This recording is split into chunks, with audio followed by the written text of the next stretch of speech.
Try not to mind the charger. This is the second time we have a charger on the scene.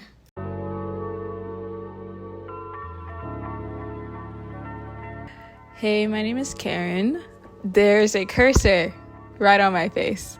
Shit. Hello, my name is Karen. If you don't know who I am, I'm a creative based in Florida and New York. Today's video is about 35mm film. Technically, I'm making this video for my friend Sean. He asked me to do a video on 35mm film.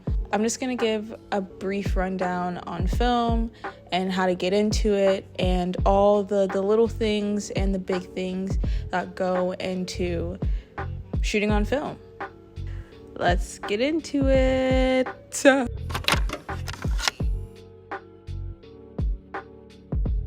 To sum it up in the most simplest form, 35mm film is just a light sensitive piece of plastic. I feel like that's the easiest way to put it. And honestly, photography takes a lot of forms. I mean, especially recently. Yeah, so that is film photography, or that is 35mm film. The two things that you need are the obvious: a camera and the film itself. Now, there are loads of different cameras that you can use. It all depends on what you're going for. If you're looking for something to just document every day, here and there, or you just kind of want to have fun, you're not really trying to get into the mechanics of cameras, or you're not really trying to learn photography, you might want to look into something that's a little more sustainable, like a point and shoot camera. There's a range of point and shoots. I personally have gone through 20 in the last 3 years. Now, if you're trying to learn photography, if you're trying to take control of the settings, if you have a specific vision, you're looking for a analog camera or a just straight up 35mm film camera. I personally have a Yashica FXD Quartz, but I started on a Canon AE1 program. If you're a beginner, Canon AE1 programs are your friend. There's also Pentax cameras that are pretty good. I say this because Canon AE1 programs, Canon AE1s just in general, they have light meters in them. So if you don't want to buy a physical light meter, which can be expensive, it already comes in the camera. And on top of that, they have automatic settings. So if you want to shoot on automatic and you just kind of want to get it over with, there's that option. But also you still have control over everything, and it teaches you the fundamentals of a camera.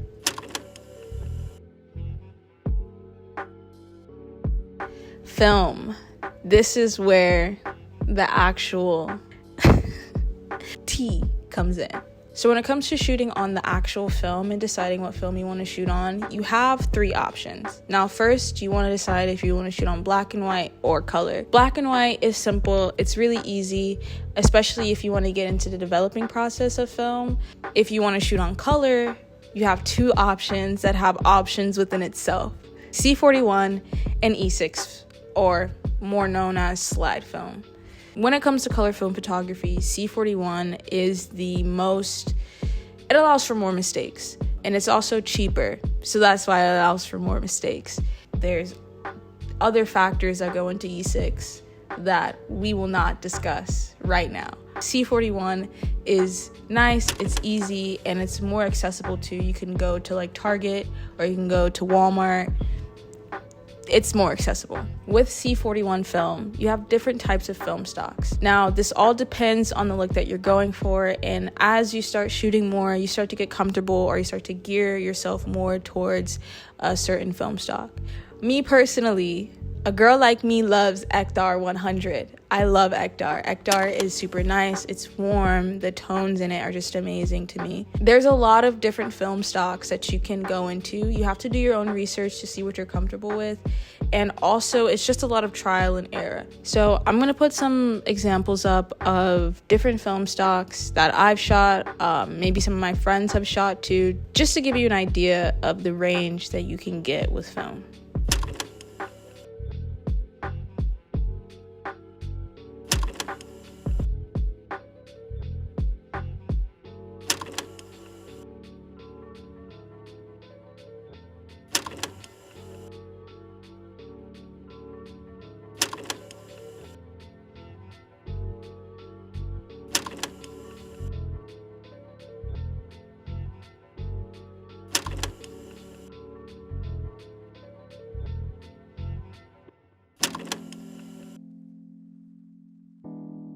load your film in the dark. I know this sounds really backwards, and I know it's like, why would I load my film in the dark? As I mentioned earlier, this is a light sensitive piece of plastic. So if you expose like 20 exposures in the sun, your roll is done for, babe. Throw it out. Like I said, I know it sounds backwards, but it really helps you gain a familiarity with your camera. You can buy used film online to practice with outside and kind of get an idea of how you load your film. That's what I used to do in high school. Another thing, shooting film is expensive. So when you get into this, keep in mind that you only have 32 to 36 exposures. And I think that's the most beautiful part about like shooting on film, is that it's really limited. You only have 36 exposures and you can only tell a story in 36 exposures or 36 pictures. Digital photography, you can shoot as many pictures as you want. You can make as many mistakes as you want. But with film, it's less forgiving in that aspect. You have 36 times to get it right. And you have to pay for your mistakes if you don't get it right. Keep in mind, 36 exposures, babe. And now the film prices, they're going up.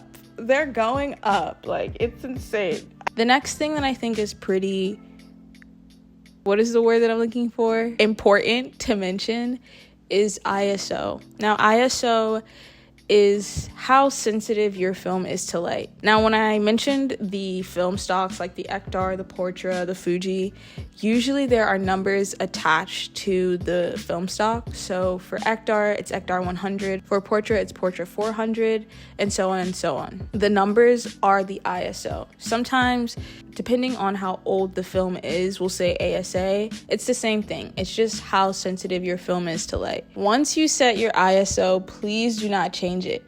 Everything that you're shooting and everything that you shoot is based on the ISO. Make sure you check your ISO before you start shooting, and again, do not change your ISO once you start shooting. Find a film lab. Now, if you're in a place where you don't have a local film lab, there are a few that you can ship to. In the description, I'll link 3 places. These are some of my favorite places to go to. I'm gonna link one for the East Coast, one for the South, and one for the West Coast. Again, these are all reliable places. You can send your film to them. They're super nice people, and these are also local film labs, so you'll be supporting local businesses. The biggest thing to take away from this is to have fun with film. It's not concrete. There's no rules to art, and if you're really just trying to have fun and express yourself, do it. Who cares? Who cares? Just have fun, experiment. A lot of this, again, is by trial and error. You learn as you go, you make mistakes, and you learn not to make the mistakes again because they're expensive. Remember that. They are expensive. I hope you guys liked this video, but more than anything, I hope this video was extremely helpful and made film less intimidating for you. If there are questions, let a girl know. Have a great day, guys. Toodaloo.